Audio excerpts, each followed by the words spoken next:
Touting some of the biggest numbers of any shooter, MAG enlists up to 256 players into enormous war zones where every shot fired and bomb dropped is caused by a real person. It's impressive in theory, but does it deliver massive fun or just major headaches? They planted charges at the bunker.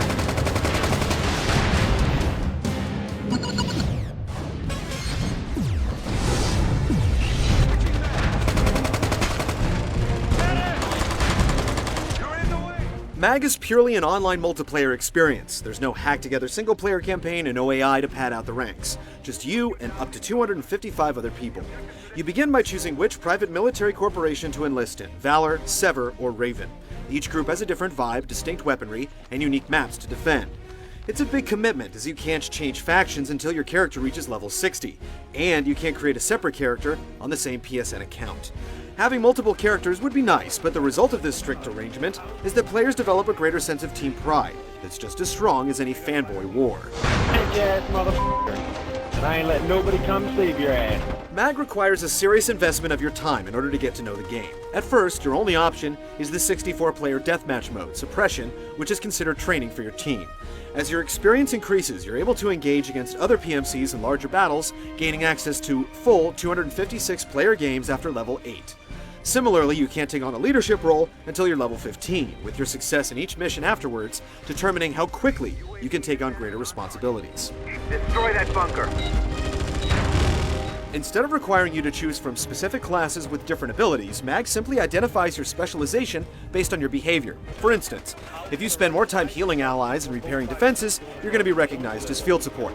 However, everyone has access to the same skill trees, which allows you to spend points to upgrade weapons, unlock new gear, or gain passive abilities.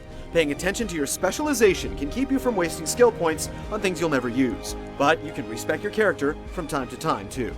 You can also earn ribbons and medals based on your performance, but stat tracking bugs can keep them from appearing in your profile after you've unlocked them. MAG has 4 distinct modes of play. Suppression is stock team deathmatch, Sabotage requires a 32-player team to capture 2 points simultaneously and then proceed to a third. An acquisition game with 128 players involves attackers infiltrating a base and escaping with 2 of the defender's experimental vehicles. And finally, Domination brings together 256 players, with the attackers given half an hour to disable infrastructure, capture internal positions, and inflict massive damage on enemy territory. UAV inbound and on target. We've destroyed the gate. There are only 3 maps per mode, each corresponding to one of the PMCs. This means that Valor will always be defending the Valor map and attacking Sever and Raven.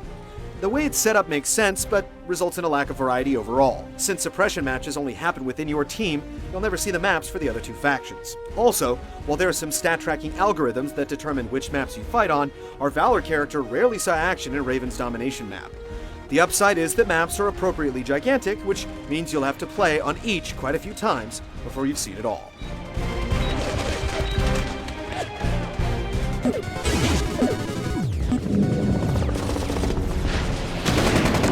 We've destroyed the mortar battery. MAG is all about teamwork and moving forward with a purpose. The number of kills you rack up won't matter if your squad isn't gaining ground, and you have to be very deliberate with each action. You have to equip grenades before you throw them, watch for friendly fire, and use a recharging health kit if you intend to heal yourself or revive fallen allies. As a general soldier, you won't be privy to the full scope of the battle, but knowing your role in tackling objectives has a vital impact on your team's success. We've got C4 on the bunker. What makes the game manageable with so many people is MAG's command structure, with leaders over squads of 8 platoons of 32, all taking orders from a single officer in charge. Squad leaders can tag key objectives to provide direction for soldiers, rewarding them with extra experience. Leaders passively provide buffs like faster reloads and longer bleedouts to nearby squad members, and can also call in mortar fire or airstrikes, with more advanced abilities reserved for higher-level officers. Bombers are a go and on target. There's quite a bit of downtime in MAG. Initial spawn points are far from the battlefield, and you can spend a minute or 2 crossing the terrain just to be shot down by an unseen enemy. To keep squads together, respawns are set to occur at regular intervals, so you may find yourself waiting 20 seconds to get back in action. Plus, if you're down but not out, your best option is usually to wait on the ground bleeding until a medic comes to revive you, although you can still serve your team by calling out enemy positions. Somebody, hey, we're still back to the corner, man. If you're on offense, it's incredibly satisfying to dismantle an enemy base piece by piece.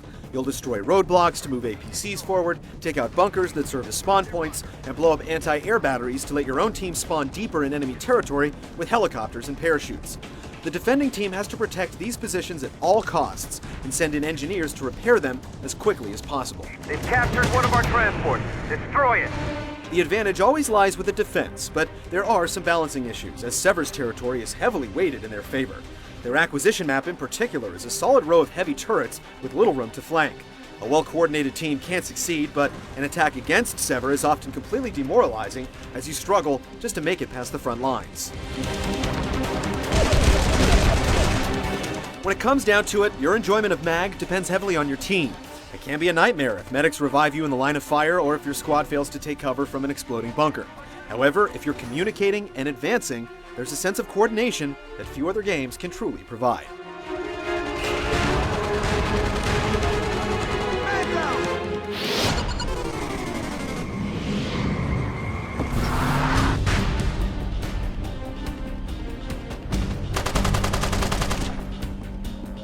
With all it has going on, it should come as no surprise that MAG isn't particularly stunning from a visual perspective. The themed environments for each PMC do look fairly good, but animations are stiff and the frame rate can get choppy at times. Music is used sparingly to highlight accomplishments on the battlefield, and the constant barrage of explosions gives you a clue to just how many people are blindly chucking grenades. Amazingly, lag is very rare in the game, but there are glitchy bodies that get stuck upright or float ghost-like above the ground.